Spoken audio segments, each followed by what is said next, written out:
अस्सलाम वालेकुम मोअज़्ज़िज़ तलबा व तालिबात। मेरा नाम सैयद कमर अब्बास है। मोअज़्ज़िज़ तलबा व तालिबात, आज हम बाब नंबर 8 की मश्क के बारे में पढ़ना शुरू करते हैं। अस्सलाम वालेकुम मोअज़्ज़िज़ तलबा व तालिबात। मोअज़्ज़िज़ तलबा व तालिबात, आज हम आगाज़ करने जा रहे हैं बाब नंबर 8 की मश्क का।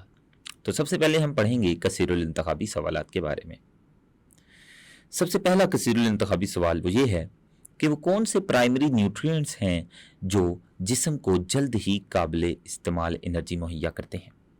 तो 4 किस्म के न्यूट्रिएंट्स पेश किए गए हैं। अलिफ ऑप्शन में कार्बोहाइड्रेट है, बे में प्रोटीन्स हैं, जीम में लिपिड्स और दाल में न्यूक्लिक एसिड्स।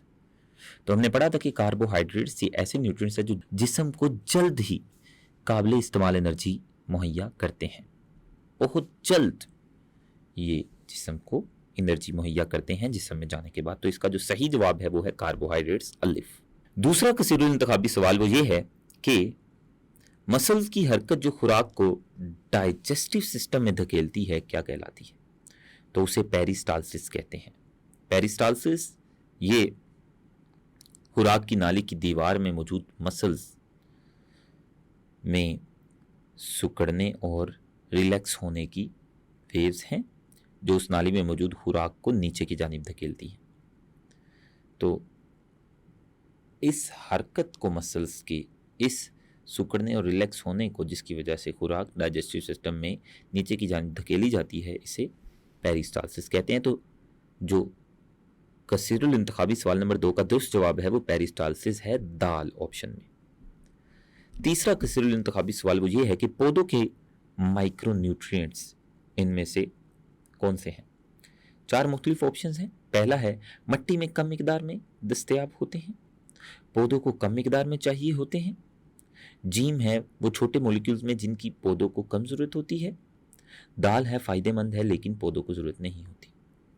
ऐसा नहीं है, पौधों को माइक्रोन्यूट्रिएंट्स की ज़रूरत होती है। दाल ऑप्शन दुरुस्त नहीं है। और जीम कि वो छोटे मॉलिक्यूल्स हैं जिनकी माइक्रो को कम ज़रूरत होती है, जिनकी पौधों को कम ज़रूरत होती है, ये भी सही जवाब नहीं है। और बे ऑप्शन है कि पौधों को कम मिकदार में चाहिए होते हैं, ये सही है। माइक्रो का मतलब होता है थोड़ा। तो ऐसे न्यूट्रिएंट्स जो पौधे को कम मिकदार में चाहिए होते हैं उन्हें माइक्रो न्यूट्रिएंट्स कहते हैं। तो कसीरुल इंतखाबी सवाल नंबर 3 का जो दुरुस्त जवाब है वो है बे, कि पौधों को कम मिकदार में चाहिए होते हैं, ये दुरुस्त जवाब है। फिर चौथा कसीरुल इंतखाबी सवाल वो ये है कि इनमें से कौन सा फेल ओरल कैविटी में नहीं होता। हमने पढ़ा था कि ओरल कैविटी के कुछ अफ़आल है जिनमें एक है खुराक की लुब्रिकेशन, दूसरा है खुराक को छोटे छोटे टुकड़ों में तोड़ना, और तीसरा है खुराक का इंतखाब। तो हम देखते हैं कि इनमें से कौन सा, जो 4 ऑप्शंस हैं, इनमें से कौन से ऑप्शन में दिया गया फेल ओरल कैविटी का फेल नहीं। सबसे पहला है खुराक की लुब्रिकेशन, अलिफ में, ये ओरल कैविटी का ही फेल है। दूसरा है प्रोटीन्स की केमिकल डाइजेशन का आगाज़, ये ओरल कैविटी का फेल नहीं है क्योंकि प्रोटीन्स की केमिकल डाइजेशन का आगाज़ मैदा में होता है, ना कि ओरल कैविटी में। ओरल कैविटी में कार्बोहाइड्रेट्स की केमिकल डाइजेशन का आगाज़ होता है, ना कि प्रोटीन्स की। तो जो चौथा कसीरुल इंतखाबी सवाल है उसका जो दुरुस्त जवाब है वो है बे, प्रोटीन्स की केमिकल डाइजेशन का आगाज़ ये ओरल कैविटी में नहीं होता, ये मैदे में होता है। पांचवा कसीरुल इंतखाबी सवाल वो ये है कि विलाई कहाँ पाए जाते हैं। विलाई स्मॉल इंटेस्टाइन में मौजूद होते हैं, ना वो एसोफेगस में होते हैं, ना मैदा में, ना लार्ज इंटेस्टाइन में, बल्कि विलाई स्मॉल इंटेस्टाइन में मौजूद होते हैं। तो पांचवे का जो दुरुस्त जवाब है वो जीम है, स्मॉल इंटेस्टाइन। फिर छठा कसीरुल इंतखाबी सवाल वो ये है कि अल्सर कहाँ होते हैं। अल्सर ये आम तौर पर मैदा में होते हैं, लेकिन ये मैदा के अलावा ड्यूडेनम में भी हो सकते हैं, एसोफेगस में भी हो सकते हैं। तो इसका जो दुरुस्त जवाब होगा कसीरुल इंतखाबी सवाल नंबर 6 का वो है इन तमाम में, मैदा में, ड्यूडेनम में, एसोफेगस में। तो दाल ऑप्शन इसका सही जवाब होगा, इन तमाम में। फिर कसीरुल इंतखाबी सवाल नंबर 7 है वो ये है कि एंजाइम का कौन सा ग्रुप स्टार्च और दूसरे कार्बोहाइड्रेट्स को तोड़ता है। एंजाइम का ऐसा ग्रुप जो कार्बोहाइड्रेट्स को तोड़ता है, चाहे वो स्टार्च हो या फिर दूसरे कार्बोहाइड्रेट्स हो, वो अमाइलेज है। तो 7वें का जो दुरुस्त जवाब है वो है जीम, अमाइलेज। अलिफ में प्रोटीएज है, प्रोटीन्स प्रोटीन को तोड़ने वाले एंजाइम्स को कहते हैं। दूसरे में लाइपेज है, लाइपेज लिपिड्स को तोड़ने वाले एंजाइम को कहते हैं। लेकिन अमाइलेज ये कार्बोहाइड्रेट्स और स्टार्च के जो एंजाइम्स होते हैं जो उनको तोड़ते हैं, उन्हें कहते हैं। तो इस 7वें कसीरुल इंतखाबी सवाल का जो दुरुस्त जवाब है वो है जीन अमाइलेज। फिर 8वां कसीरुल इंतखाबी सवाल वो ये है कि पेनक्रियास डाइजेस्टिव एंजाइम्स बनाता है और इन्हें डैश में खारिज करता है। जो पेनक्रियास होता है, लबलबा भी जिसको कहते हैं, वो डाइजेस्टिव एंजाइम्स बनाता है पेनक्रियाटिक जूस की शक्ल में, और फिर उन्हें ड्यूडिनम जो कि स्मॉल इंटेस्टाइन का पहला हिस्सा होता है उसमें खारिज कर देता है पेनक्रियाटिक डक्ट के जरिए। वो पेनक्रियाटिक जूस या डाइजेस्टिव एंजाइम्स ड्यूडिनम में चले जाते हैं। तो कसीरुल इंतखाबी सवाल नंबर 8 का जो दुरुस्त जवाब है वो है ड्यूडिनम, दाल। तो पेनक्रियाज में जो डाइजेस्टिव एंजाइम्स बनते हैं वो ड्यूडिनम में खारिज कर दिए जाते हैं, जो वहां जाकर खुराक की डाइजेशन में अपना किरदार अदा करता है। फिर कसीरुल इंतखाबी सवाल नंबर 9 है, उसमें यह है कि मैदा में पेप्सिनोजन को किस में तब्दील कर दिया जाता है।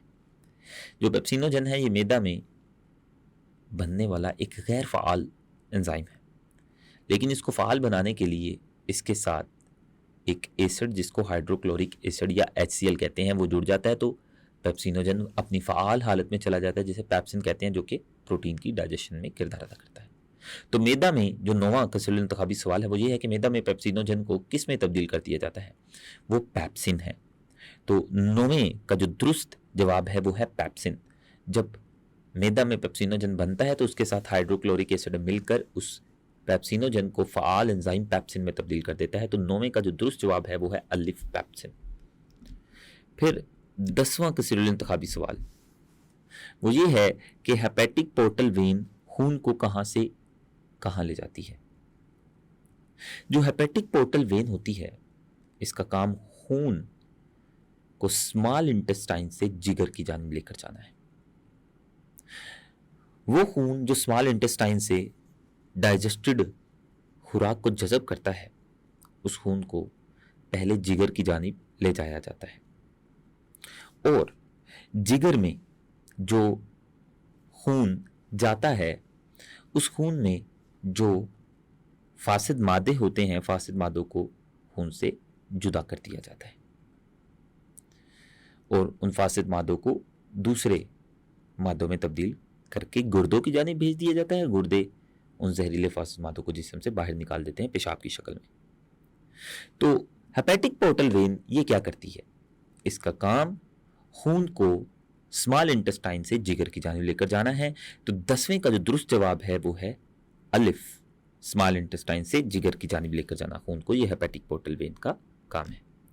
फिर 11वां कसीरुल इंतखाबी सवाल वो ये है कि इनमें से कौन सा जिगर का फेल नहीं है। जिगर बहुत सारे अफ़ाल सरंजाम देता है, हम इन चारों ऑप्शन में से देखते हैं कि कौन सा फेल जिगर सरंजाम नहीं देता। पहला है कि ग्लूकोज को ग्लाइकोजन में तब्दील करता है, ये भी जिगर का ही फेल है, जिगर ये फेल सरंजाम देता है। बे है ग्लाइकोजन को ग्लूकोज में तब्दील करता है, ये भी जिगर का ही फेल है। तीसरा है फाइब्रिनोजन बनाना, फाइब्रिनोजन जो कि खून को जमाने वाली प्रोटीन है, ये भी जिगर के अंदर ही बनती है, ये भी जिगर का फेल है। लेकिन दाल ऑप्शन जो है कि डाइजेस्टिव एंजाइम्स की तैयारी, ये जिगर का फेल नहीं है। जिगर में कोई डाइजेस्टिव एंजाइम यानी ऐसा एंजाइम जो खुराक की डाइजेशन करता है वो जिगर में नहीं तैयार होता। जो दाल ऑप्शन है ये दुरुस्त जवाब होगा 11वें कसीरुल इंतखाबी सवाल का, कि डाइजेस्टिव एंजाइम्स की तैयारी ये जिगर में नहीं होती, दाल ऑप्शन। फिर 12वां कसीरुल इंतखाबी सवाल वो ये है कि क्वाशियारकर और मेरास्मस की बीमारियों की वजह क्या है। ये दो बीमारियां हैं जो कि न्यूट्रिएंट्स की कमी से होती हैं, और वो कौन से न्यूट्रिएंट्स हैं जिनकी कमी से ये बीमारियां होती हैं, वो प्रोटीन है। तो प्रोटीन और एनर्जी मेल न्यूट्रिशन ये वजह बनते हैं क्वाशियारकर और मेरास्मस की बीमारियों की। ना मिनरल्स की कमी से ये बीमारियां होती हैं, ना न्यूट्रिएंट्स के ज़्यादा लेने से ये बीमारियां होती हैं, ना अल्सर से, बल्कि प्रोटीन एनर्जी मेल न्यूट्रिशन से जब जिस्म में प्रोटीन्स की कमी हो जाए और एनर्जी कम पैदा हो तो फिर क्वाशियारकर और मेरास्मस की बीमारियां पैदा होती हैं। तो 12वें का जो दुरुस्त जवाब है वो है जीम, प्रोटीन एनर्जी मेल न्यूट्रिशन। 13वां कसीरुल इंतखाबी सवाल वो ये है कि खुराक का कौन सा ग्रुप हमारे जिस्म के लिए तवानाई का बेहतरीन जरिया है। इनमें से 4 मुख्तलिफ ऑप्शन हैं, इनमें से हमने खुराक का वो ग्रुप ढूंढना है जो हमारे जिस्म में तवानाई का बेहतरीन जरिया है। पहला है गोश्त ग्रुप का, दूसरा है फैट्स, ऑयल्स और मीठी अशिया, तीसरा जीम है रोटी और अनाज, और दाल है दूध और पनीर। तो जो जिस्म के लिए तवानाई का बेहतरीन जरिया है वो है जीम, यानी रोटी और अनाज। रोटी और अनाज ये जिस्म के अंदर बहुत ज़्यादा तवानाई पैदा करने के बाइस बनते हैं और जिस्म को फ़ौरन तवानाई ये फराहम करते हैं, ये वाले जो खुराक के ग्रुप्स हैं। तो 13वें का जो दुरुस्त जवाब है वो है जीम, रोटी और अनाज। 14वां कसीरुल इंतखाबी सवाल वो ये है कि बच्चों को कैल्शियम और आयरन की ज़्यादा ज़रूरत होती है, क्यों? वो इसलिए क्योंकि बच्चों की जो हड्डियाँ होती हैं उनको मजबूत बनाने के लिए उन्हें मिनरल्स की ज़रूरत होती है। तो जो कैल्शियम और आयरन है, जो कैल्शियम होता है ये हड्डियों को मजबूत बनाता है और जो आयरन होता है ये खून के लिए होता है। तो जो जीम ऑप्शन है, कैल्शियम हड्डियों के लिए और आयरन खून के लिए, ये इसका दुरुस्त जवाब है। बच्चों के खून के लिए, खून बनने के लिए इनमें आयरन की ज़रूरत होती है, जबकि हड्डियाँ मजबूत करने के लिए इनको कैल्शियम की ज़रूरत होती है। तो 14वें का जो दुरुस्त जवाब है वो जीम है। 15वां कसीरुल इंतखाबी सवाल वो ये है कि लिपिड्स के बड़े कतरों को छोटे कतरों में तोड़ने का अमल क्या कहलाता है? जो लिपिड्स के बड़े बड़े कतरे होते हैं खुराक में, इनको छोटे छोटे कतरों में तोड़ने का अमल इमल्सिफिकेशन कहलाता है, जो कि बाइल सरंजाम देता है जिगर से आने वाला। तो 15वें का जो दुरुस्त जवाब है वो है अलिफ, इमल्सिफिकेशन। अब हम बढ़ते हैं मुख्तसर सवालात की जानिब। सबसे पहला मुख्तसर सवाल वो ये है कि अगर हम खुराक में सैचुरेटेड फैटी एसिड्स ज़्यादा लेते हैं तो सेहत को क्या खतरात लाहक होते हैं? सैचुरेटेड फैटी एसिड्स ये दिल की बीमारियों का बायस बनते हैं। तो अगर हमारी खुराक में ज़्यादा सैचुरेटेड फैटी एसिड्स होंगे तो हमें दिल की बीमारियां हो सकती हैं। फिर दूसरा मुख्तसर सवाल वो ये है कि विटामिन ए की कमी से अंधापन कैसे हो जाता है? हमें रात के वक्त या कम धीमी रोशनी में देखने के लिए एक केमिकल की ज़रूरत होती है जिसे रोडोप्सिन कहते हैं, और वो जो रोडोप्सिन है वो विटामिन ए से बनता है। जब विटामिन ए नहीं होगा, कम होगा हमारे जिस्म में, तो रोडोप्सिन नहीं बनेगा, और जब रोडोप्सिन नहीं बनेगा तो हमें धीमी रोशनी में या कम रोशनी में नज़र नहीं आएगा और हमें शबे कोरी या अंधेपन की बीमारी हो सकती है। फिर जो तीसरा मुख्तसर सवाल है वो ये है कि बोलस और काइम में क्या फ़र्क है? बोलस ये हमारी ओरल कैविटी में जो खुराक आती है उस खुराक को दांतों के जरिए पीसा जाता है, चुबाया जाता है, और फिर उस चुबाई हुई खुराक को सलाइवा के साथ जब मिक्स कर लिया जाता है तो उसे बोलस कहा जाता है। और जब ये बोलस मैदे में जाता है और मैदे में जाकर ये गैस्ट्रिक जूस के साथ मिक्स हो जाता है और इसकी मजीद डाइजेशन होती है, तोड़फोड़ होती है और ये मजीद नरम हो जाता है, फिर इसे काइम कहते हैं, जब ये शोरबे की तरह हो जाता है। तो ये बोलस और काइम में फ़र्क था। बोलस ओरल कैविटी में मौजूद खुराक होती है और काइम जो खुराक मैदे से नीचे की जानिब निकल रही होती है उसे काइम कहते हैं। फिर चौथा मुख्तसर सवाल वो ये है कि खुराक की मैदा के अंदर और यहाँ से बाहर जाने में कौन सा स्फिंक्टर किरदार अदा करते हैं? स्फिंक्टर्स दरअसल ये ऐसे सुराख को कहते हैं जिनको खोलने और बंद करने का काम मसल्स सरंजाम देते हैं। दो तरह के स्फिंक्टर्स हैं, एक है कार्डिक स्फिंक्टर और दूसरा है पाइलोरिक स्फिंक्टर। कार्डिक स्फिंक्टर ये मैदे और एसोफेगस के दरमियान होता है। तो एसोफेगस से जो खुराक होती है वो कार्डिक स्फिंक्टर के खुलने से मैदे में दाखिल हो जाती है, जबकि जो दूसरा स्फिंक्टर होता है वो मैदे और स्मॉल इंटेस्टाइन के दरमियान होता है। तो जब ये खुलता है तो मैदे में मौजूद खुराक स्मॉल इंटेस्टाइन के अंदर चली जाती है। तो ये जो दो स्फिंक्टर्स होते हैं, कार्डिक और पाइलोरिक स्फिंक्टर्स, ये इनमें से एक जो कार्डिक स्फिंक्टर होता है ये मैदे के अंदर खुराक लाने का जिम्मेदार है, जबकि पाइलोरिक स्फिंक्टर के खुलने से मैदे से खुराक बाहर चली जाती है स्मॉल इंटेस्टाइन। फिर आखिरी मुख्तसर सवाल वो ये है कि मैदा डाइजेस्टिव सिस्टम का एक ऐसा ऑर्गन है मगर हार्मोन भी खारिज करता है। ये कौन सा हार्मोन है और इसका क्या काम है? मैदा ये डाइजेस्टिव सिस्टम का ही ऑर्गन है, इससे एक हार्मोन भी निकलता है, ये भी दुरुस्त है। और वो हार्मोन कौन सा है और क्या काम करता है? तो पहले हम ये जान ले कि मैदा डाइजेस्टिव सिस्टम का एक ऑर्गन है जिसके अंदर प्रोटीन्स की डाइजेशन होती है। प्रोटीन्स के बड़े बड़े मॉलिक्यूल्स को छोटे छोटे मॉलिक्यूल्स या पेप्टाइड्स में तोड़ दिया जाता है। अब जब मैदे के अंदर प्रोटीन्स की डाइजेशन होती है और प्रोटीन्स के टूटने से छोटे छोटे पेप्टाइड्स, छोटे छोटे मॉलिक्यूल्स बनते हैं, तो ये पेप्टाइड्स मैदा की दीवारों के चंद सेल्स को एक हार्मोन खारिज करने की तहरीक देते हैं। जैसे ही ये पेप्टाइड्स मैदा की दीवारों के साथ या मैदा की दीवारों में मौजूद सेल्स में जाते हैं तो वो सेल्स एक हार्मोन खारिज करते हैं। उस हार्मोन का नाम गैस्ट्रिन है। ये गैस्ट्रिन खून में दाखिल होता है और ये मैदा के समेत जिस्म के तमाम हिस्सों में जाता है। और यहाँ ये जो गैस्ट्रिक ग्लैंड है मैदे में, जब मैदे की दीवार में ये फैल जाता है तो ये मैदे की दीवार से गैस्ट्रिक जूस निकालने का जिम्मेदार है। तो गैस्ट्रिन का काम मैदे की दीवार से एक जूस, जिसे गैस्ट्रिक जूस कहते हैं, वो खारिज करवाना है।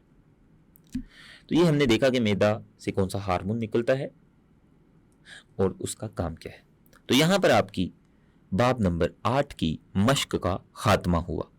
मोअज़्ज़िज़ तलबा व तालिबात, आज हमने बाब नंबर 8 की मश्क को मुकम्मल किया। मुझे उम्मीद है कि आपने तमाम कसीरुल इंतखाबी सवालात और मुख्तसर सवालात को अच्छे से समझा होगा। अल्लाह हाफ़िज़।